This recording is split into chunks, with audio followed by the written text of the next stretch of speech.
আসসালামু আলাইকুম, স্বাগত জানাচ্ছি চ্যানেল আই সংবাদে। সংবাদ কক্ষে আপনাদের সাথে আছি আমি প্রিয়াঙ্কা। বিস্তারিত সংবাদে শুরুতেই জানিয়ে দিচ্ছি ফ্রেশ আটা ময়দা সুজি সংবাদ শিরোনামগুলো। ভারতের নয়াদিল্লিতে হোটেলে আগুনে আহত এক বাংলাদেশির মৃত্যু, লেবাননে ইসরায়েলি হামলায় 2 বাংলাদেশি আহত। দুদিনের সফরে তুরস্কের পররাষ্ট্রমন্ত্রী ঢাকায়, কক্সবাজার রোহিঙ্গা ক্যাম্প পরিদর্শন ও পররাষ্ট্রমন্ত্রীর সাথে বৈঠক আজ, শনিবার প্রধানমন্ত্রীর সাথে সাক্ষাৎ। জলবায়ু পরিবর্তনের ঝুঁকি মোকাবেলায় বাংলাদেশের পাশে থাকতে সুইজারল্যান্ডের প্রতিশ্রুতি, ঝুঁকিপূর্ণ এলাকায় 3 লাখ গাছ রোপণে সহায়তার ঘোষণা। এবং রাজধানীর পূর্বাঞ্চলে প্রকৃতি ও জীবন ক্লাবের বৃক্ষরোপণ কর্মসূচি, উন্নয়নের নামে প্রকৃতি ধ্বংস করলে ভবিষ্যৎ প্রজন্মের জন্য ভয়াবহ সংকটের আশঙ্কা।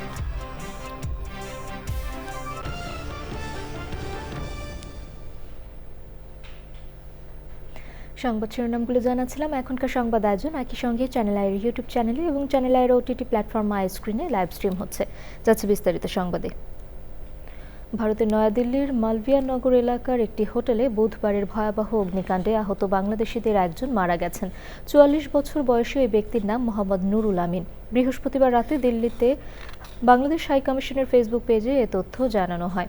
হাইকমিশন জানিয়েছে, আগুনে ক্ষতিগ্রস্ত 2টি বাংলাদেশি পরিবার চিকিৎসার জন্য দিল্লিতে গিয়ে ওই হোটেলে অবস্থান করছিল। নিহত নুরুল আমিনের মরদেহ দ্রুত দেশে পাঠানোর প্রক্রিয়া চলছে। এ নিয়ে আগুনের ঘটনায় মৃতের সংখ্যা বেড়ে 22 জনে দাঁড়িয়েছে। গত বুধবার দিল্লির দক্ষিণাঞ্চলের মালভিয়া নগরের একটি ভবনে আগুন লাগে। ভবনটির নিচতলায় একটি রেস্তোরাঁ এবং উপরের তলাগুলোতে হোটেল ছিল। লেবাননের দক্ষিণাঞ্চলে ইসরায়েলের বিমান হামলায় 2 বাংলাদেশি সহ 4 জন আহত হয়েছেন, বাকি 2 জন সিরিয়ার নাগরিক। বৃহস্পতিবার ওই হামলায় বাংলাদেশি সহ 4 জন আহত হওয়ার তথ্য জানায় রাষ্ট্রায়ত্ত বার্তা সংস্থা National News Agency NNA. Israel ও লেবানন শর্ত সাপেক্ষ যে নতুন যুদ্ধবিরতিতে সম্মত হয়েছে সেটি প্রত্যাখ্যান করেছে হিজবুল্লাহ। এক বিবৃতিতে হিজবুল্লাহর নেতা নাইম কাশেম বলেছেন, আলোচনা লেবাননের জন্য নিরর্থক ও মানহানিকর হয়েছে এবং লেবাননের বেশিরভাগ মানুষই এটি প্রত্যাখ্যান করেছে। হিজবুল্লাহ জানিয়েছে, আংশিক যুদ্ধবিরতি তারা চায় না, বরং তারা লেবানন থেকে ইসরায়েলি বাহিনীর পুরোপুরিভাবে প্রত্যাহার সহ স্থায়ী ও পূর্ণাঙ্গ যুদ্ধবিরতি চায়। দুদিনের সফরে ঢাকায় এসেছেন তুরস্কের পররাষ্ট্রমন্ত্রী হাকান ফিদান। বৃহস্পতিবার রাতে ঢাকায় পৌঁছান তিনি। বিমানবন্দরে তুর্কি পররাষ্ট্রমন্ত্রীকে স্বাগত জানান বাংলাদেশের পররাষ্ট্রমন্ত্রী খলিলুর রহমান। পররাষ্ট্র প্রতিমন্ত্রী শামা ওবায়দও এ সময় ছিলেন। তুর্কি পররাষ্ট্রমন্ত্রী আজ বাংলাদেশের পররাষ্ট্রমন্ত্রী খলিলুর রহমানের সাথে দ্বিপাক্ষিক বৈঠক করবেন। দুপুরের পর তিনি কক্সবাজারে রোহিঙ্গা শরণার্থী শিবির পরিদর্শনে যাবেন এবং রোহিঙ্গাদের বর্তমান পরিস্থিতি ও সহায়তা কার্যক্রম সরেজমিনে দেখবেন। শনিবার প্রধানমন্ত্রী তারেক রহমানের সঙ্গে সৌজন্য সাক্ষাৎ ও উচ্চ পর্যায়ের বৈঠকে অংশ নেবেন তুর্কি পররাষ্ট্রমন্ত্রী। জলবায়ু পরিবর্তনের ঝুঁকি মোকাবেলায় বাংলাদেশের পাশে থাকার অঙ্গীকার পুনর্ব্যক্ত করেছে সুইজারল্যান্ড। বিশ্ব পরিবেশ দিবস উপলক্ষে আয়োজিত অনুষ্ঠানে দেশের জলবায়ু ঝুঁকিপূর্ণ এলাকায় 3 লাখ জলবায়ু সহনশীল গাছ রোপণে সহায়তার ঘোষণা দিয়েছে দেশটি। রাজধানীর এজ গ্যালারিতে Swiss partnerships for a greener Bangladesh শীর্ষক অনুষ্ঠানে জানানো হয়, সারা দেশেই কর্মসূচি বাস্তবায়ন করা হবে। আলিম আল রাজি রিপোর্ট। প্রকৃতি আজ কেবল সৌন্দর্যের নাম নয়, এটি এখন অস্তিত্ব রক্ষার সংগ্রাম। ঘূর্ণিঝড়, লবণাক্ততা আর তাপপ্রবাহের মতো জলবায়ুর ঝুঁকির সঙ্গে প্রতিনিয়ত লড়ছে বাংলাদেশ। এমন বাস্তবতায় পরিবেশ সুরক্ষা ও জলবায়ু সহনশীলতা বাড়াতে নতুন উদ্যোগ নিয়ে বাংলাদেশের পাশে দাঁড়িয়েছে সুইজারল্যান্ড। সরকার, উন্নয়ন সহযোগী, সুশীল সমাজ, শিক্ষাবিদ ও জলবায়ু বিশেষজ্ঞদের উপস্থিতিতে আয়োজিত অনুষ্ঠানে স্থানীয় পর্যায়ে জলবায়ু সহনশীল উন্নয়নকে আরও জোরদার করার ওপর গুরুত্বারোপ করা হয়। আয়োজকরা বলছেন, শুধু গাছ রোপণ নয়, পরিবেশ বান্ধব জনসেবা, পানি ব্যবস্থাপনা এবং বর্জ্য ব্যবস্থাপনাতেও সহযোগিতা বাড়ানো হবে। Swiss cooperation in Bangladesh for decades, and they will continue to guide us also in the years ahead. Thank you for your partnership, your leadership and your commitment. Let us build a more resilient and sustainable future together. ক্ষতিগ্রস্ত জনগোষ্ঠীর অভিযোজন সক্ষমতা বাড়াতে বাংলাদেশে বাস্তব ভিত্তিক ও টেকসই উদ্যোগে সহায়তা অব্যাহত রাখবে Switzerland. Climate change is no longer a challenge of the future, it is a challenge of today. Around the world, we are witnessing rising temperatures, more frequent disaster, growing pressure of natural resources, and the loss of biodiversity. জলবায়ু পরিবর্তনের প্রভাব মোকাবেলায় স্থানীয় উদ্যোগকে শক্তিশালী করার লক্ষ্যে সুইজারল্যান্ডের এই নতুন প্রতিশ্রুতি বাংলাদেশে টেকসই ও সবুজ ভবিষ্যৎ নির্মাণের পথকে আরও সুদৃঢ় করবে বলছেন নীতি নির্ধারকরা। The government of Bangladesh strongly supports locally led adaptation, empowering communities and local institutions to address climate risk. Our efforts, including river and canal restoration, afforestation programs, and strengthening local government institutions, reflect this commitment. আয়োজনের সহযোগী Solidar Suisse, ওশি foundation, বেলস, water aid এবং প্রকৃতি ও জীবন foundation সহ ৩১টি সংস্থা। আলিমাল রাজি, চ্যানেল আই, ঢাকা। আগামীর বাংলাদেশকে সবুজে সাজাতে বিশ্ব পরিবেশ দিবস উপলক্ষে এবারও দেশব্যাপী বৃক্ষরোপণ কর্মসূচি শুরু করেছে প্রকৃতি ও জীবন ক্লাব। রাজধানীর পূর্বাঞ্চলে সবুজে সাজাই বাংলাদেশ স্লোগানে কর্মসূচির উদ্বোধন করেন প্রকৃতি ও জীবন ফাউন্ডেশনের চেয়ারম্যান বীর মুক্তিযোদ্ধা মুকিত মজুমদার বাবু। সে সময় তিনি সতর্ক করে বলেন, উন্নয়নের নামে প্রকৃতি ধ্বংস করলে ভবিষ্যৎ প্রজন্মের জন্য ভয়াবহ সংকট তৈরি হবে। সংশ্লিষ্টরা মনে করছেন, জলবায়ু পরিবর্তনের এই সময়ে বৃক্ষরোপণ শুধু পরিবেশ রক্ষাই নয়, বরং টিকে থাকার লড়াইও। চলতি মৌসুমে দেশজুড়ে অন্তত ৩০ লাখ গাছ রোপণের লক্ষ্য নিয়েছে সংগঠনটি। আলিমার রাজির আরেকটি রিপোর্ট। গাছ মানেই শুধু সবুজ নয়, এক টুকরো শ্বাস, এক চিলতে ছায়া আর বেঁচে থাকার নিশ্চয়তা। কিন্তু নগরায়ন আর পরিবেশ বিপর্যয়ের এই সময়ে প্রতিদিনই কমছে সেই সবুজের পরিধি, হারিয়ে যাচ্ছে জীববৈচিত্র্য, বাড়ছে তাপমাত্রা, বাড়ছে প্রাকৃতিক দুর্যোগের ঝুঁকিও। এমন বাস্তবতায় দেশকে আরও সবুজ ও বাসযোগ্য করে তুলতে প্রতি বছরের মতো এবারও দেশজুড়ে প্রকৃতি ও জীবন ক্লাবের বৃক্ষরোপণ কর্মসূচি। রাজধানীর পূর্বাঞ্চলে র্যালি, শিক্ষার্থীদের চারা বিতরণ ও বৃক্ষরোপণের মধ্য দিয়ে শুরু হয় এবারের কর্মসূচি। হাতে গাছের চারা, চোখে সবুজ বাংলাদেশের স্বপ্ন। Trees are our best friend. They give us shelter, fruit, flower, etc. গাছ থেকে আমরা অক্সিজেন পাই, তা দিয়ে আমরা সবাই বেঁচে থাকি। বেশি বেশি গাছ লাগাতে হবে এবং গাছের যত্ন নিতে হবে। সভ্যতা রক্ষায় শুধু বৃক্ষরোপণই নয়, পাশাপাশি পরিবেশ বান্ধব প্রযুক্তি ও সমন্বিত উদ্যোগে গুরুত্বারোপ করা হয়। বাংলাদেশে গাছের পরিমাণ অত্যন্ত কম, আর সেই জন্যই বাংলাদেশকে যদি আমরা পরিবেশ সুন্দর রাখতে চাই, ঠিক রাখতে চাই, তাহলে অবশ্যই আমাদেরকে অধিক পরিমাণ বৃক্ষরোপণ করতে হবে। ভবিষ্যৎ যে জেনারেশনগুলো রয়েছে তারা হুমকির মুখে পড়ে যাবে, তাদের জীবনযাত্রা হতে হবে। তো এই সকল কারণে আমাদের বেশি বেশি বৃক্ষরোপণ করা উচিত। প্রকৃতি ও জীবন ফাউন্ডেশনের তত্ত্বাবধানে আজকের এই বৃক্ষরোপণ অভিযানটি এই পরিবেশের ভারসাম্য রক্ষাতে অনেক গুরুত্বপূর্ণ অবদান রাখবে। আমরা প্রকৃতি ও জীবন ফাউন্ডেশনের উত্তরোত্তর উন্নতি ও সমৃদ্ধি কামনা করছি। এমন কার্যক্রম শিক্ষার্থীদের মধ্যে দায়িত্ববোধ, পরিবেশ প্রেম ও সামাজিক সচেতনতা বৃদ্ধিতে সহায়ক ভূমিকা রাখবে বলছেন বিশিষ্টজনরা। গাছই একমাত্র মাধ্যম, আমরা সূর্য শক্তি কিন্তু কোনোভাবেই ব্যবহার করতে পারতাম না।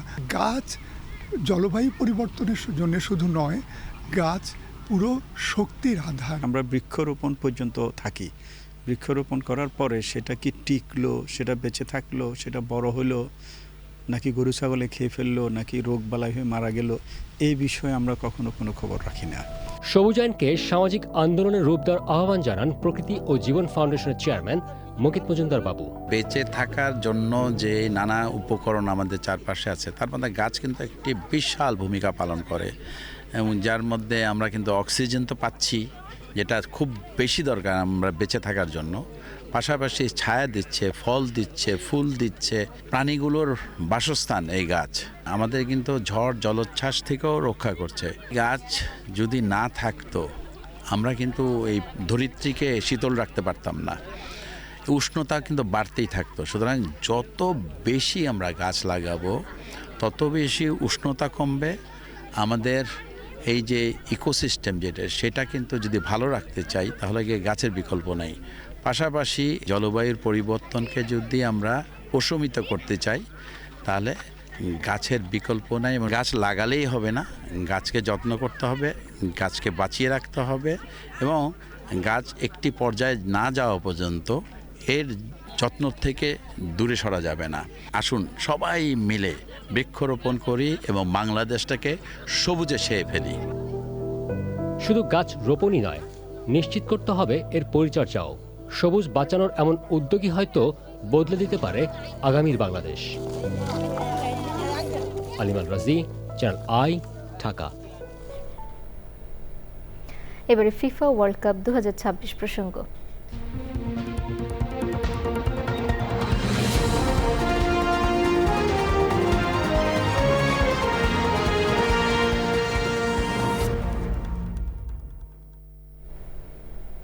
ফুটবল বিশ্বকাপ ঘিরে বাংলাদেশে আর্জেন্টিনা সমর্থকদের উন্মাদনা নতুন কিছু নয়। গ্রাম থেকে শুরু করে শহরের বিভিন্ন জায়গায় দেখা যায় আকাশি সাদা জার্সির আধিপত্য। এবার সেই ভালোবাসার কথা বললেন বাংলাদেশে নিযুক্ত আর্জেন্টিনার রাষ্ট্রদূত মার্সেলো কার্লোস সেইসার। তানভীর আহমেদ জানাচ্ছেন। বাংলাদেশ আর আর্জেন্টিনা দুই দেশের দূরত্ব হাজার হাজার কিলোমিটার, কিন্তু ফুটবলের প্রতি ভালোবাসায় তৈরি হয়েছে অন্যরকম এক বন্ধন। বিশেষ করে বিশ্বকাপ এলেই বাংলাদেশের অলিগলি ভরে যায় আর্জেন্টিনার পতাকা আর সমর্থকদের উল্লাসে।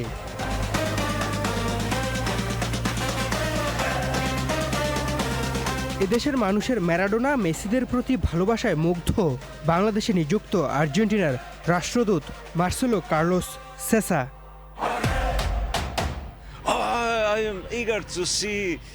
এই বিশ্বকাপেও বাংলাদেশি মানুষদের আর্জেন্টিনাকে সমর্থন করতে দেখার জন্য আমি মুখিয়ে আছি।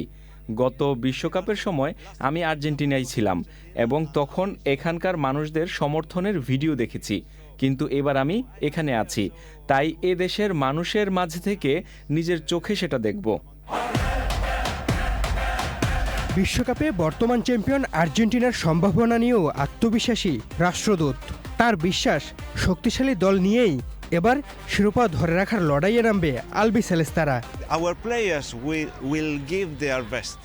আমাদের খেলোয়াড়রা অবশ্যই তাদের সেরাটা দেওয়ার চেষ্টা করবে, তাই আমরা জিততেও পারি আবার নাও পারি, তবে আমার বিশ্বাস আমরা ভালো খেলব।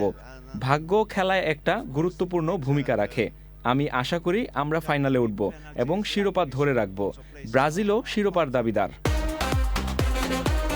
বাংলাদেশের সংস্কৃতি আর খাবার নিয়েও বেশ আগ্রহ রয়েছে এই কূটনীতিকের। বিশেষ করে কাচ্চি বিরিয়ানি তার অন্যতম পছন্দের খাবার। Tanvir Ahmed, channel I, Dhaka. এবারে অন্যান্য সংবাদ। নদীমাতৃক কৃষি নির্ভর এই দেশে মানিকগঞ্জের হারুকান্দির চর ভাগ্য বদলের নতুন ম্যাজিক, যেখানে হাজার হাজার বিঘা শুধু আবাদি জমি। কোটি টাকার দরকার নেই এখানে, মাত্র 5,000 টাকা দিয়ে শুরু করা যায় কৃষিভিত্তিক নতুন এক জীবন। পদ্মার এই চরে 5,000 থেকে 25,000 টাকায় জমি কিনে ভাগ্য বদল করছেন সাধারণ মানুষ। আলী আজগরের ভিডিও চিত্রে সোমা ইসলামের রিপোর্ট।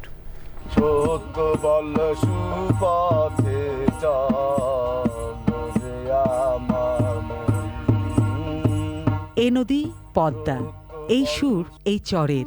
গোয়াল ভরা গরু আর মাঠ ভরা ফসলের এক চর। এই চর সবার জন্য নয়। শহরের আয়েশি জীবনের বিপরীতে চরের মানুষের জীবনের লড়াই বড় কঠিন।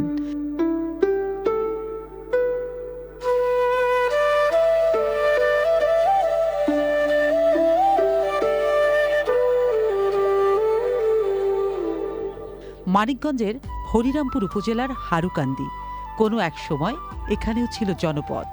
96 সালে পদ্মার বুকে হারিয়ে যাওয়া সেই গ্রাম আবার জেগে উঠেছে 1998 সালে। এই চরে আপনার জন্ম? হ্যাঁ, এই চরে আমার জন্ম। এই চরে ঘর তো অল্প। সে অল্প, আগে তো গ্রাম আছিল, যখন নাকি নদীতে ভাঙছিল তখন তো পুরো গ্রাম আছিল। এখন বসতি 32 ঘর। সহায় সম্বলহীন নিঃস্ব লতিফ বিশ্বাস বছর 20 আগে 2,000 টাকা দিয়ে কিনেছিলেন প্রায় 150% জমি। এখন মাঠ ভরা আবাদি জমিন আর উঠান ভরা গবাদি পশুতে পরিপূর্ণ লতিফের ঘর গৃহস্থালী। এক পাক হেতে 30%, 6,000 করলে হয় 1,80,000 টাকা দাম, আর 7,000 টাকার হইলে 2,10,000 টাকা দাম। কালিদিনে বলছিলাম কালীদের উঠিয়া এই যে পাট বনছি, গরুর ঘাস বনছি, হাঁস মুরগি গরু ছাগল আল্লাহ করলে সবই আছে। লালন ভক্ত এই সাইজি পদ্মার চরে গড়ে তুলেছেন তার ছোট্ট আশ্রম, আবাদ করেছেন নিজ জমিতে। এখানে যে জমিগুলো আছে এগুলো চর হলেও পুরনো জায়গার সাথে অ্যাড বলে এটা আমাদের পৈতৃক দলিল অনুযায়ী যার যার মতো খাদ্য যোগান আমাদের কৃষি আছে, নিজেরা টুকিটাকি কৃষি করি। ইদ্রিস আর এখলাসরা চরের প্রায় 150 বিঘা জমির মালিক। পিছের জমিগুলো যে আমার চাচার, এই যে এই পাশের। আর এই গোয়াল ভরা গরু কার? এটা আমার বড় ভাইয়ের। আপনার গরু কই? ওই যে ওইদিকে। আচ্ছা, তো আপনাদের সব শরিকানা? এই যে নতুন বাড়ি কবে বানাইছে? এই বাড়ি কিছুদিন আগে বানাইছে। কদিন? বছর 2 হয়ে গেছে। ওই যে বেশি দূর না তো নদী, নদীর কারণে ওইদিকে দাম আরো কম। নদীর পারে দাম কত? কম, 5,000 এরকম দাম, 5,000 টাকা ডিসমাইল। চরে ধান, পাট, তিল, বাদাম, ভুট্টা, কালোজিরা সহ নানান ফসল ফলিয়ে বদলে দিয়েছেন তাদের ভাগ্য। শস্য হইছে, তারপরে এখন তিল বুনম, তারপরে ধান বুনম। ওরে বাবা, সারা বছরই ব্যস্ত। আচ্ছা, তো সুতরাং এইখানে চরে তো আবার সুখ আছে। সুখী আছে, কিন্তু ভয় কি? কোনো ভয় নাই। আল্লাহ খুব সুখে রাখছে। শরীর খারাপ করলে, অসুখ বিসুখ হলে কই যান? ওই চাঁদপুর বাজারে হয়তো ফোন করে ডাক্তার আনা লাগে। ওই যে এই পাশে যে কিছু লোক বাড়ি করছে বরিশাল বাড়ি, ওই পাশে কিছু লোক বাড়ি করছে, তাদের বাড়ি এই খুলনা বাগেরহাট। চরের জমিতে অনেক ক্ষেত্রেই কোনো মালিকানা থাকে না, তবে মালিক পাওয়া গেলে স্ট্যাম্প দলিলের মাধ্যমে জমি বেচা বিক্রি হয় হারুকান্দির চরে। সোমা ইসলাম, চ্যানেল আই, হারুকান্দির চর, মানিকগঞ্জ। ঈদের বাড়তি আনন্দ বোনাস হিসেবে চ্যানেল আইয়ের পর্দায় শুক্রবার পুনঃপ্রচার হবে TMSS চ্যানেল আই মিউজিক অ্যাওয়ার্ডসের 20তম আসর। দক্ষিণ এশিয়ার অন্যতম সর্ববৃহৎ এই সঙ্গীত আসর পরিণত হয়েছিল দেশ সেরা সঙ্গীত শিল্পী আর কলাকুশলীদের মিলন মেলায়। সুলতানা হিমুর রিপোর্ট। সুস্থ ধারার সঙ্গীত চর্চাকে এগিয়ে নিতে চলতি বছরের 7 এপ্রিল উত্তরবঙ্গের প্রাণকেন্দ্র বগুড়ায় 5 তারকা হোটেল মমো ইনে অনুষ্ঠিত হয় TMSS channel I music awards 2025। দক্ষিণ এশিয়ার অন্যতম বৃহৎ এই সঙ্গীত আসর পরিণত হয়েছিল দেশ সেরা সঙ্গীত শিল্পী আর কলাকুশলীদের মিলন মেলায়। আজীবন সম্মাননা সহ 19টি বিভাগে পুরস্কার দেওয়া হয়। সঙ্গীতে অবদানের জন্য আজীবন সম্মাননা পান কনক চাপা। বিশেষ সম্মাননায় ভূষিত হন লোকসঙ্গীত শিল্পী কাঙ্গালিনী সুফিয়া। গান পরিবেশন করেন কিংবদন্তি শিল্পী রুনা লায়লা, সাবিনা ইয়াসমিন, খুরশিদ আলম, রফিকুল আলম, কোনাল ঝিলিক, ইমরান মাহমুদুল, লিজা ও লুইপার মতো নতুন প্রজন্মের শিল্পীরাও মঞ্চ মাতান। বিশেষ আয়োজন ছিল বেহুলা লক্ষিন্দরের পৌরাণিক কাহিনী অবলম্বনে, যেখানে পারফর্ম করেন অভিনেত্রী অপু বিশ্বাস। তার অসাধারণ পারফরমেন্সের স্বীকৃতি হিসেবে মঙ্গলবার অপু বিশ্বাসকে সোনার কলস সম্মাননায় ভূষিত করেছে চ্যানেল আই। সেই সম্মাননা নিয়ে শুক্রবার দুপুর 2:30টায় একটি বিশেষ অনুষ্ঠানের পর পুনঃপ্রচার হবে TMSS channel I music awards 2025। Sultana Himu, channel I, Dhaka. এবারে নিটোল টাটা কৃষি সংবাদ।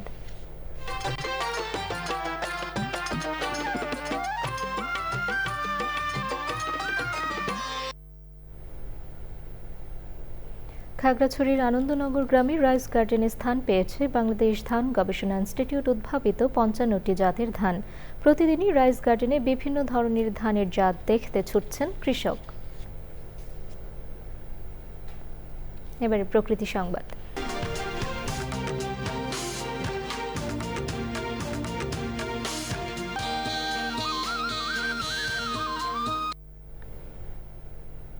প্রকৃতির সবুজ ছোঁয়ায় যেন নতুন করে সেজেছে উপকূলীয় জেলা বরগুনা।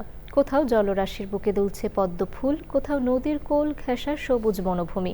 সমুদ্র, নদী, বন আর জীববৈচিত্র্যের অনন্য সমন্বয়ে গড়ে উঠেছে সম্ভাবনাময় ইকো ট্যুরিজম। সংশ্লিষ্টদের আশা, পরিকল্পিত উন্নয়ন ও প্রয়োজনীয় বিনিয়োগ পেলে পর্যটন শিল্পই বদলে দিতে পারে বরগুনার অর্থনীতির গতিধারা। এবারে খেলার খবর।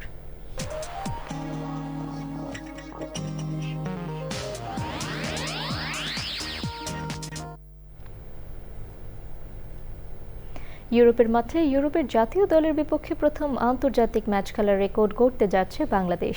ফিফা আন্তর্জাতিক প্রীতি ম্যাচে ইউরোপীয় দেশ সান মারিনোর বিপক্ষে মুখোমুখি হচ্ছে লাল সবুজ। আজ বাংলাদেশ সময় রাত 11টায় সান মারিনোর স্টাডিও অলিম্পিকো ডি সেরাভালেতে এই ম্যাচ শুরু হবে। ঐতিহাসিক ম্যাচের প্রস্তুতি সান মারিনোতে শুরু করেছে হামজা চৌধুরী, বিশ্বনাথ ঘোষেরা। ফিফা র্যাঙ্কিংয়ে বাংলাদেশের 181তম অবস্থানের বিপরীতে ইউরোপের দুর্বল ফুটবল শক্তি সান মারিনোর অবস্থান 212 নম্বরে। সদ্য নিয়োগ পাওয়া কোচ থমাস ডুলের অভিষেক ম্যাচে জয়ের লক্ষ্য নিয়ে মাঠে নামছে বাংলাদেশ। সহকারী কোচ হাসান আল মামুন, গোলকিপার সুজন ও ডিফেন্ডার বিশ্বজিৎ ঘোষের অভিন্ন মত, র্যাঙ্কিংয়ের অবস্থান যাই হোক বাংলাদেশের জন্য অপেক্ষা করছে কঠিন চ্যালেঞ্জ। দর্শক, সবশেষে ফ্রেশ আটা ময়দা সুজি সংবাদ শিরোনামগুলো জানিয়ে দিচ্ছে আরও একবার। ভারতের নয়াদিল্লিতে হোটেলে আগুনে আহত এক বাংলাদেশির মৃত্যু। লেবাননে ইসরায়েলি হামলায় 2 বাংলাদেশি আহত। দুদিনের সফরে তুরস্কের পররাষ্ট্রমন্ত্রী ঢাকায়, কক্সবাজারের রোহিঙ্গা ক্যাম্প পরিদর্শন ও পররাষ্ট্রমন্ত্রীর সাথে বৈঠক আজ। শনিবার প্রধানমন্ত্রীর সাথে সাক্ষাৎ।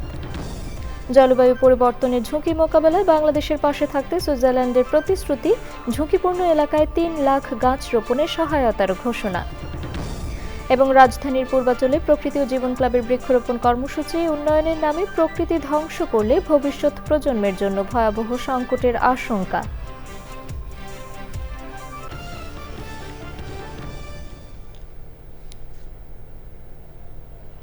দেশের সবচেয়ে জনপ্রিয় টেলিভিশন চ্যানেল আই এর সর্বশেষ সংবাদ জানতে ভিজিট করুন channelionline.com-এ।